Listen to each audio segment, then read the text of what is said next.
exactly why f***ing females in the military f***ing kill themselves. This is exactly why nobody f***ing takes us seriously. Yo, what the f***?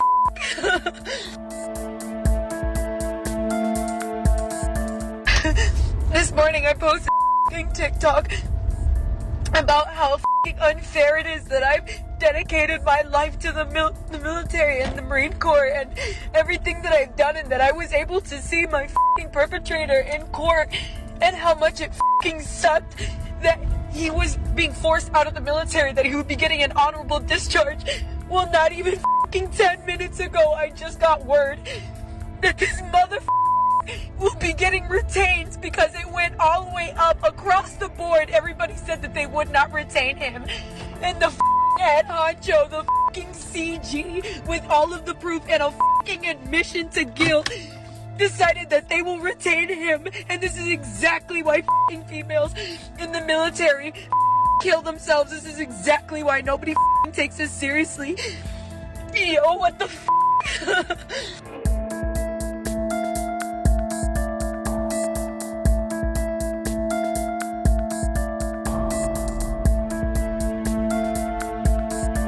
I was able to see my perpetrator in a courtroom, and like he's able to admit what he did.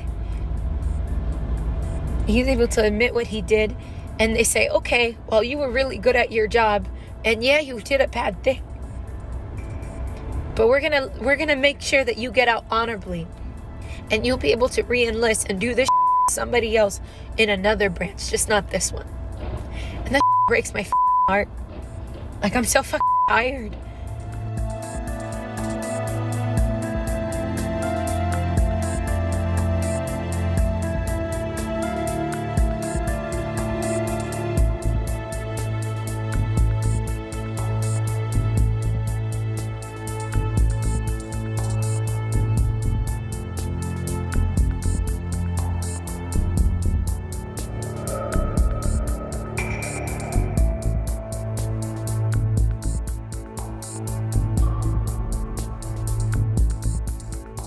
I'm a female.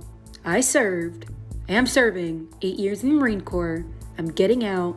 The military doesn't protect us. I have a right to be angry. Leave me alone.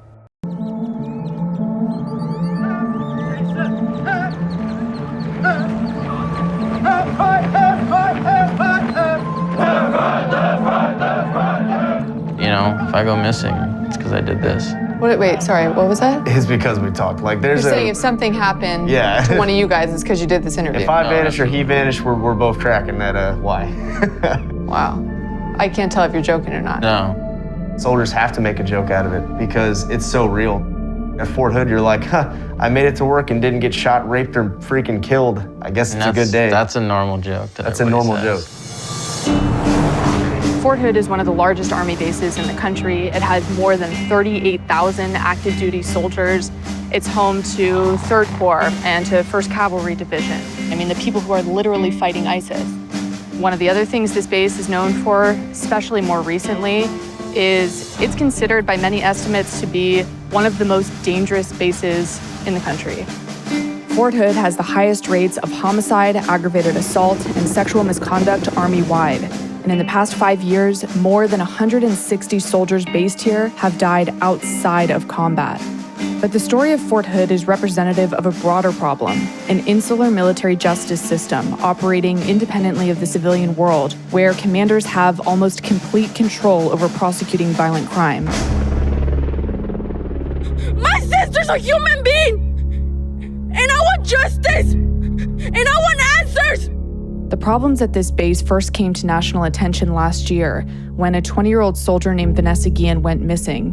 The Army didn't thoroughly investigate and instead labeled her AWOL, implying she left the base without permission.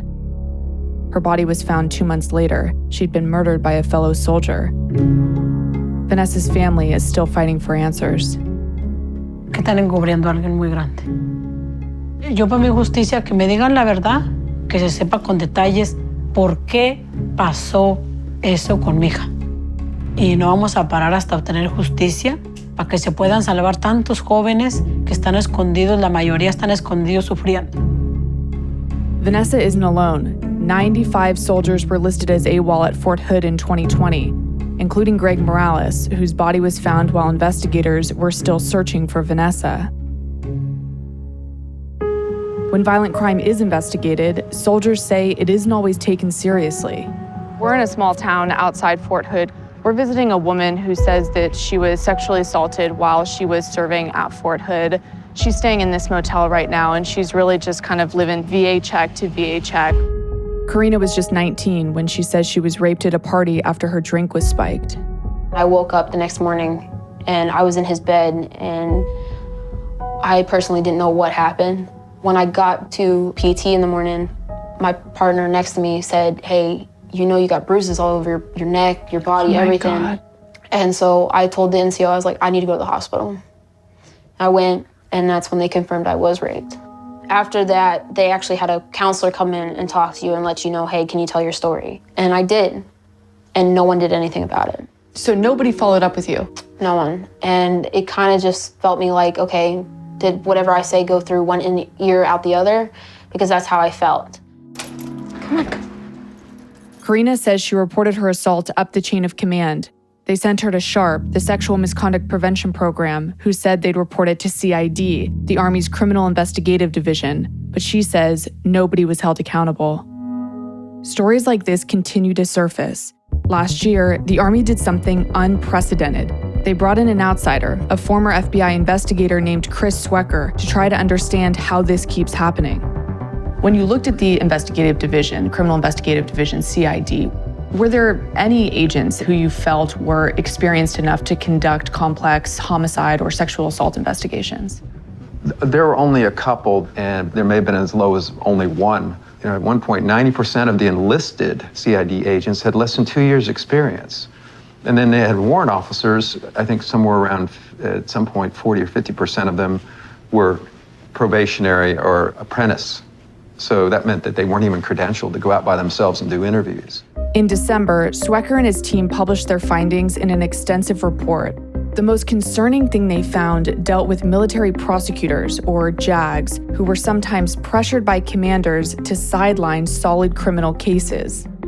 What we saw was a pretty close relationship between military JAG advisors and the commanding officers. So when victims came in, or these cases came in, there seemed to be a deference towards the subject and disposing of the case as quickly as possible.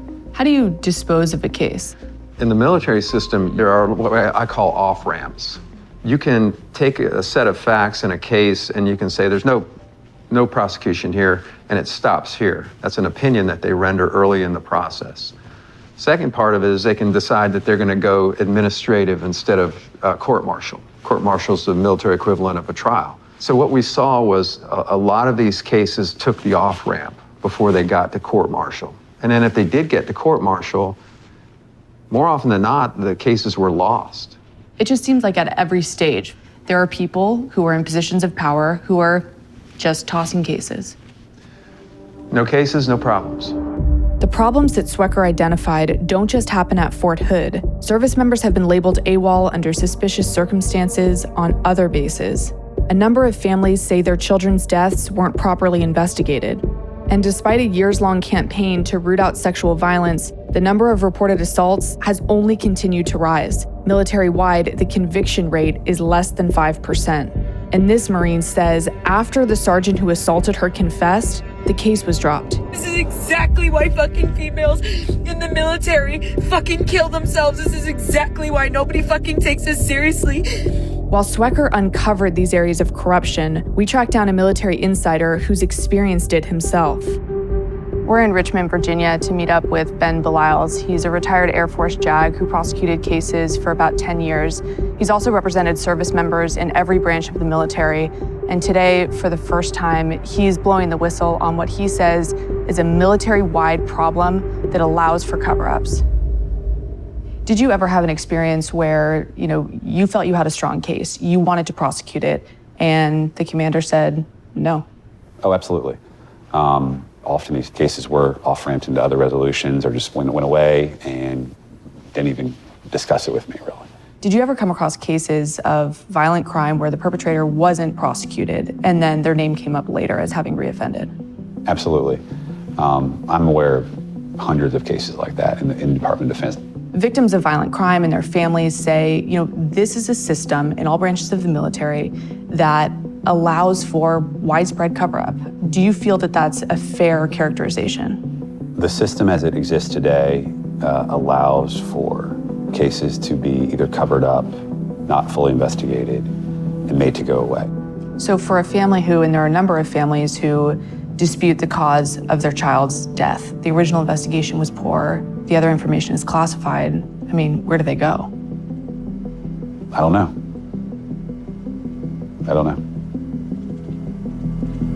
The reports we have heard should disturb everyone. I am tired of excuses. I am tired of the statement I get over and over from the chain of command. We got this, ma'am, we got this. You don't have it. You're failing us.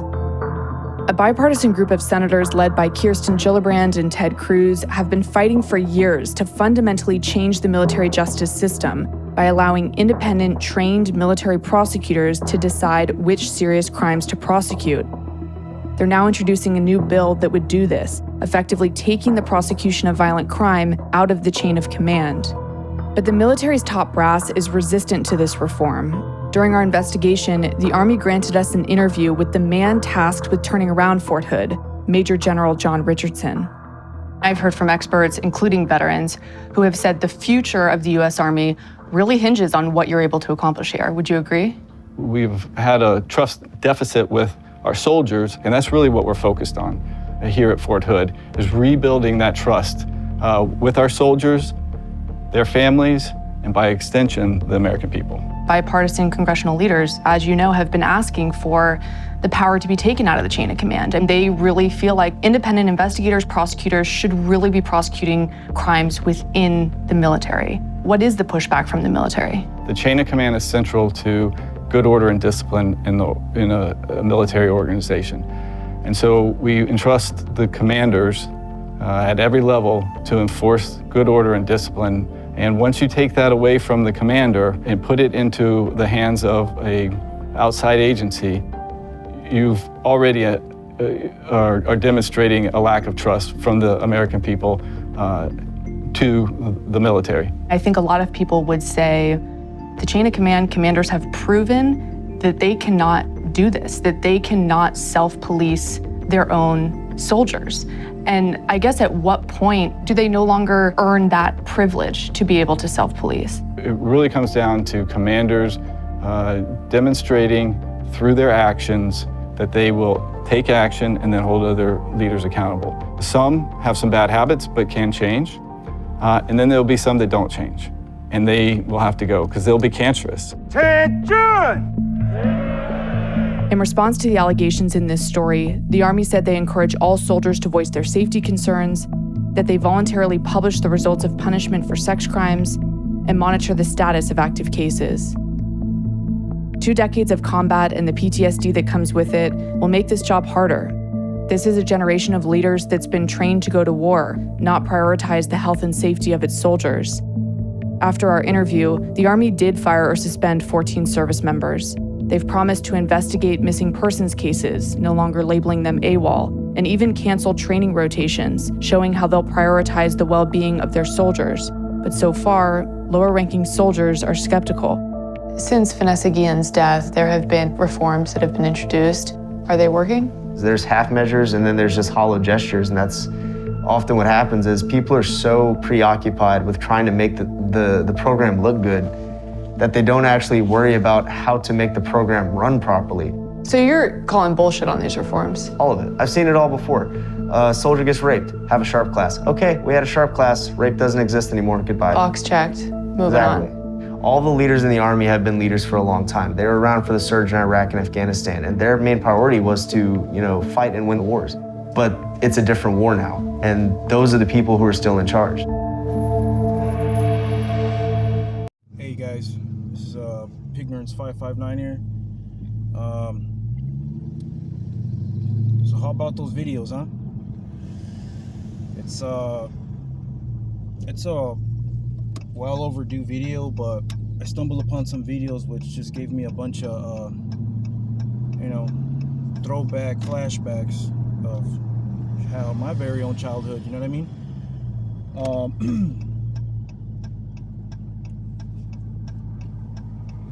What a trip, you know? What a trip that even in our U.S. military, women that enlist in the military, they're fucking gang raped and you know forcibly raped inside of their barracks, inside their showers. The list goes on and on. You know, we live in a country here in America where a girl can keep saying and reporting, but because these men that are raping women inside the military, you know, fresh out of boot camp, and they get their MOS jobs and they go and serve, and wherever they're stationed at, whether it's overseas, abroad, or here in America on American soil, they receive their MOS jobs, and nothing happens to these guys. It just amazes me how our American judicial system is set up. It's all a bullshit sham.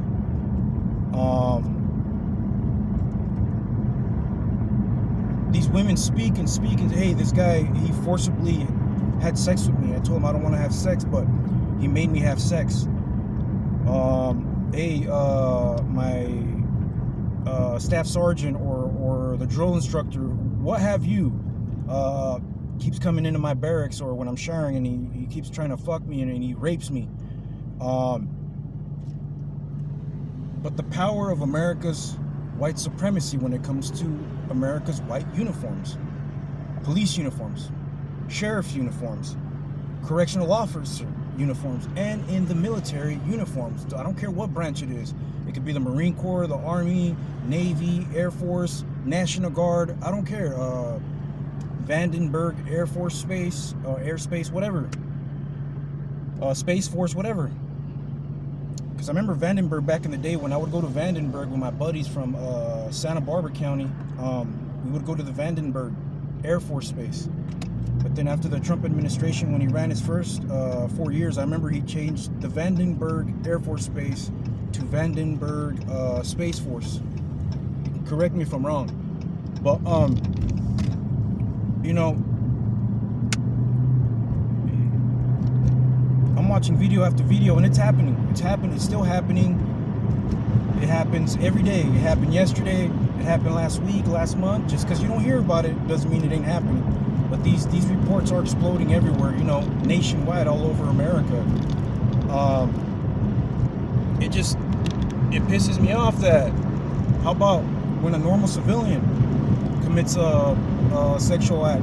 Oh, right away, affirmative action. Here comes the fucking white man. Here comes the white judges and the white fucking cops and the white sheriffs and shit, and all the cops and sheriffs that are full of white supremacy. Oh, well, he did this. Oh, fuck. Prosecute then execute him. You know, affirmative action for normal civilians, but those in uniform, not our men and women, not our men in uniform.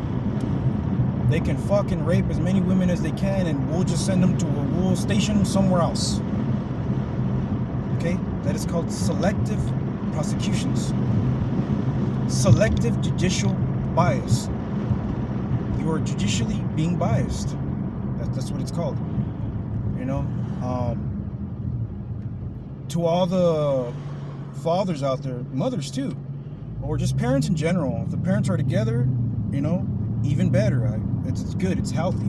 It's a beautiful thing, especially for the kids. It doesn't matter their age, as children or as an adult. It's a beautiful thing, and it's very positive. It's a good thing. But if you have a daughter in the military right now, do your checks, dude. Do your due diligence and your checks.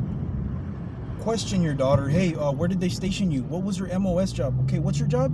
Okay, where are you stationed at?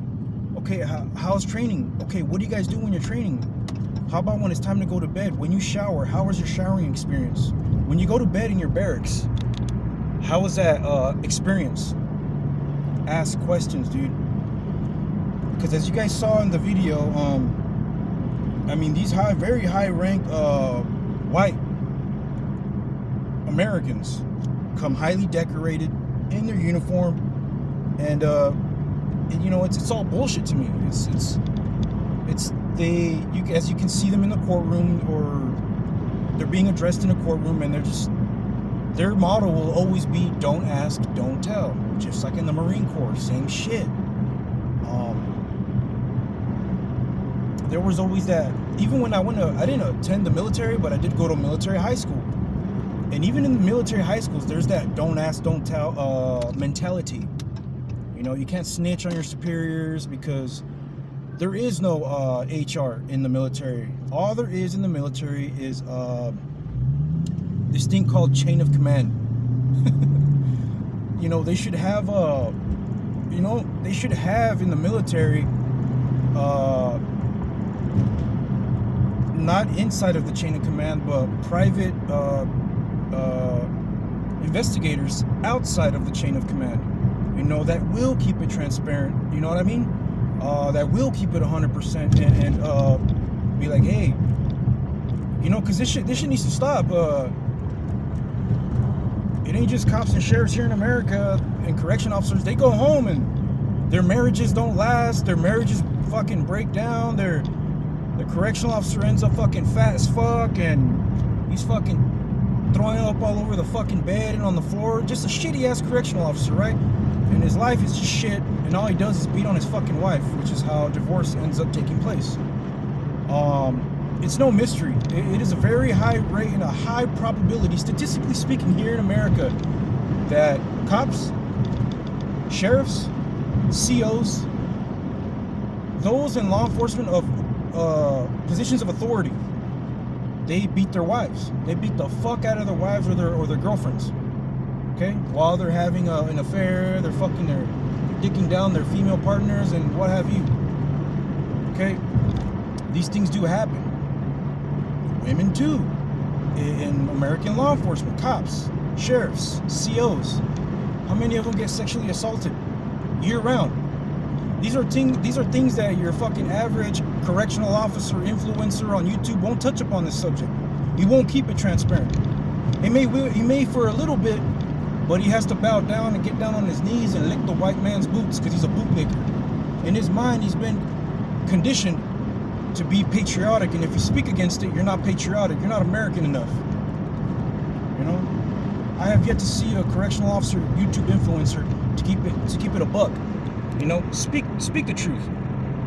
You know what I mean? They do it just for a little bit, and then they on to the next subject. There is no transparency. Transparency is not a part of their vocabulary. Another thing, to all the parents out there, if you have daughters, especially daughters, but sons too, do your due diligence, do your fucking best to make sure you let your children know, dude, don't join the military. Me being homeless here in the Tulare County region, I've been sleeping in my car for 2 years already. Been fortunate enough lately, I've been sleeping in an abandoned apartment. My boy's on his way of transitioning. He's gonna be moving somewhere else, but I get to stay there for now, and I shower there, so I get to shower and keep up with hygiene right now. What I'm trying to say in so many words is,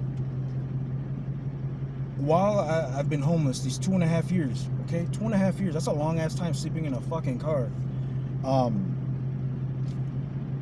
What I've seen, you know how many homeless Marine veterans, fucking Army vets, bro, these motherfuckers were grunt snipers, homie. And out in the fucking calles, bro, here in Porterville, Visalia, fucking homeless National Guardsmen shitting themselves, dude. Well, where's the fucking... ¿Dónde está el pinche Veterans Affairs? Where's the VA, ese? No fucking military veteran personnel, dude. Whether active or veteran or retired. A mí me vale madre, güey. Me vale, güey. Any fucking veteran, dog, in the military should never, ever, ever be homeless. Ever, dog. They deserve housing, a place to shower, and something to fucking eat every motherfucking day. If they're willing to die for the country, you motherfucker, you better supply that shit and a nice fucking carrouche, homie. A fucking nice whip, homie. You know what I mean? And it pisses me off. I'm trying to address this and shed light and awareness to this. Make sure your children don't join. because there's a high probability chance that their pensions will get fucked over. They promised a job as far as their MOS is concerned, and when they get shipped out, it's something else. And at the end of the day, whether they finish their serving the country, or when they get back here to America or whatever, whenever they're done, their pensions get fucked over, and there's a high probability chance that military vet is gonna end up homeless. How embarrassing is that, dude? Like, how embarrassing is that? That's why I say I don't want to live in America no more. I've seen it all, dude. I've seen all the white supremacy. I've had an officer get in my face. He called me a fucking nigger. A bunch of their female officers try to shoot me. I don't want to be an American no more. I'd rather fucking join the opposition. I'll go be a Chinese citizen. I'll renounce my American citizenship right away in a heartbeat. You know, because I see now. When we want justice, the white man's our oppressor. When we want equality, the white man's our oppressor. When we want transparency, the white man is our oppressor. When we want justice, dude, the white man's our oppressor. When we don't want cops and sheriffs and correction officers treating us this way, the white man's our oppressor. I would rather join China's military. And I'd get into mad rib shape, get in shape. And I would join the Chinese country. You know, they're hardworking, humble people.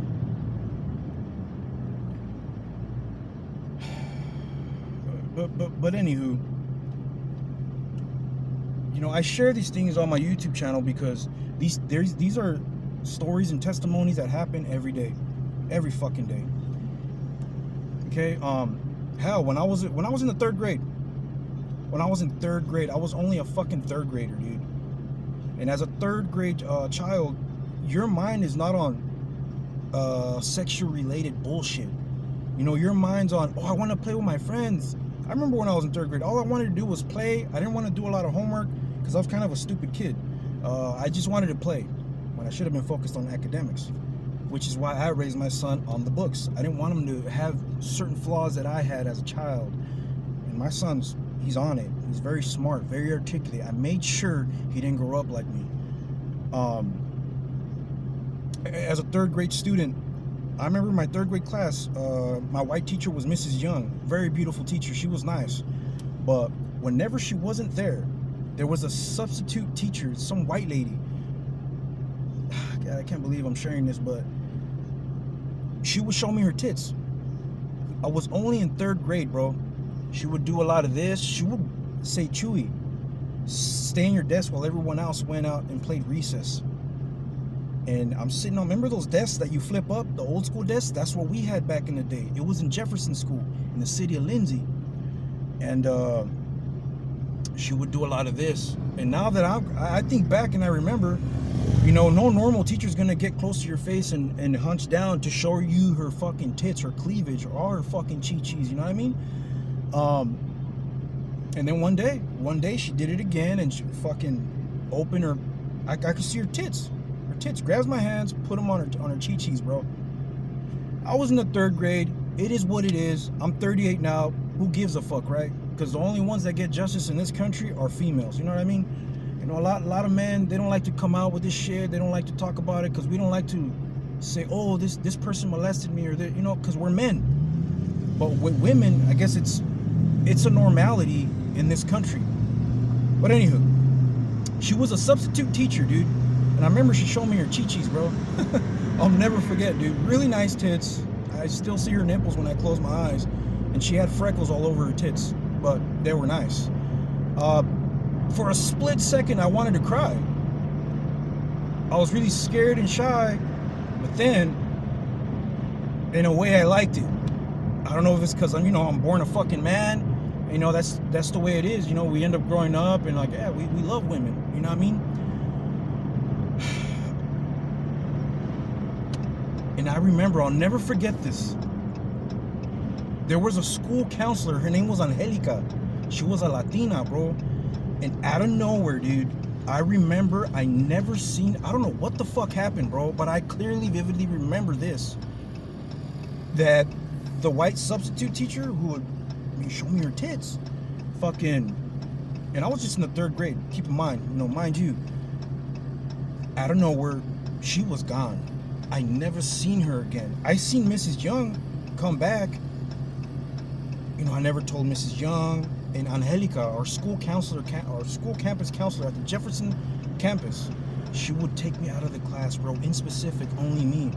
And she would tell me, hey, Chuy, she would grab by my hand or put her hand on my shoulder. Are you okay? I'm like, what the fuck? Now that I think back, I find it sketchy because not on Angelica's behalf. She was a very good staff member. But why was she always asking me? I feel like the school campus, they knew something because I never said shit. Yet that white lady, substitute lady, she disappeared. I never seen her again, but Angelica would always take me out of class. Here, come to my office, mijo. She will make me food, like treat me like a fucking prince, like a king, bro. I was like, fuck, dude, I don't even get treated like this at home, homie. I was like, she would give me food, she would give me candy, fucking Capri Suns. Here, mijo, you thirsty? And she would always fucking tell me, bro, all the fucking time. She would tell me, is there anything? She goes, is there anything you want to talk about? Mijo, is there anything you want to say? Put my hand on my head and you okay, mijo? Oh, like this on my face. Are you okay, mijo? I'm like, yeah, I'm fine. And she goes, if you want to talk, we can talk, mijo. You want to say anything? She would always tell me, bro, but I would never open up to her. I remember one time I was gonna tell her. I was like, yeah, hey, Mrs. Young, when she's gone, the other white teacher, the white substitute teacher, yeah, she keeps showing me her tits.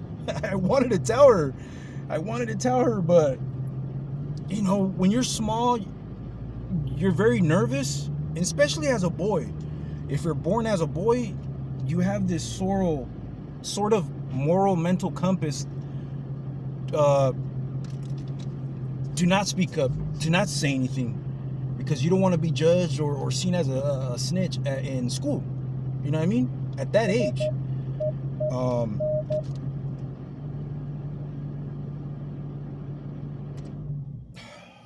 But anywho, I always found it strange that Angelica, our school campus counselor, she started bringing me out of class, and she goes, mijo, do you want to talk about anything? You can tell me anything. Is everything okay at home? Or is everything here at school campus? Is there anything you want to open up? She'll always tell me. And I look back now and I'm like, dude, no wonder I never seen that white substitute lady ever again. I'm like, dude, where'd the chichis go? But it's just, so what am I trying to say?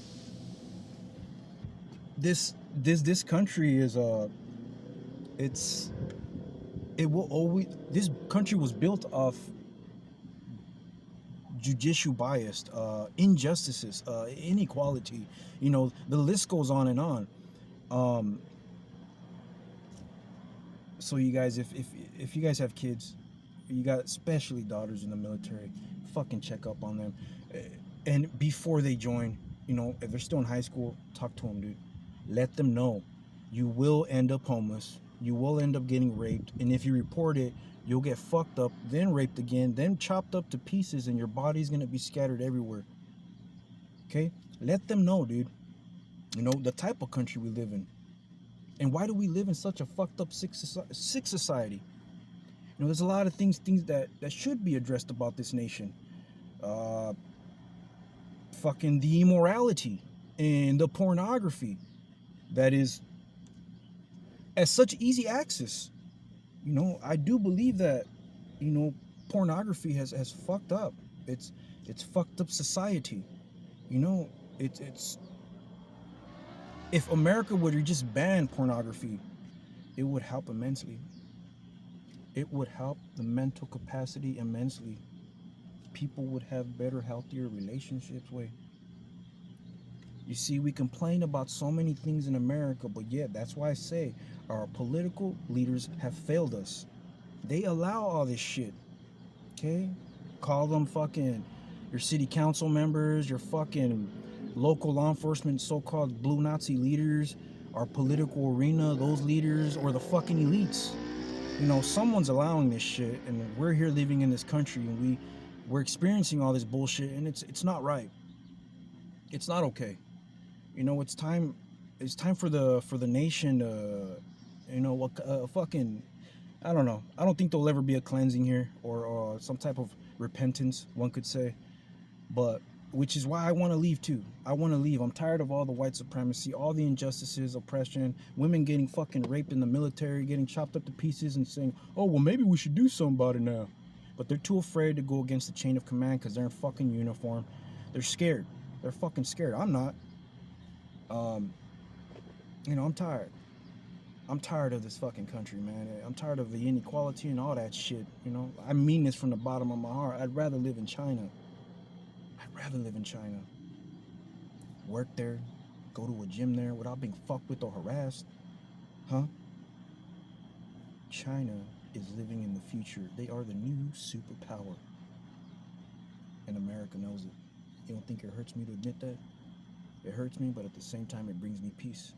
Because at least I know there's a country out there who doesn't tolerate this nation's white supremacy, America. Anyways, guys, I gotta go donate blood and plasma right here in the city of Visalia before they close. And as always, guys, I conclude with this. Brothers and sisters, ladies and gentlemen, doesn't matter who you are or where you come from or what the color of your skin is. Always be proud of who you are because that's how you were made. Brown pride, black power. I love you guys. Be safe, okay?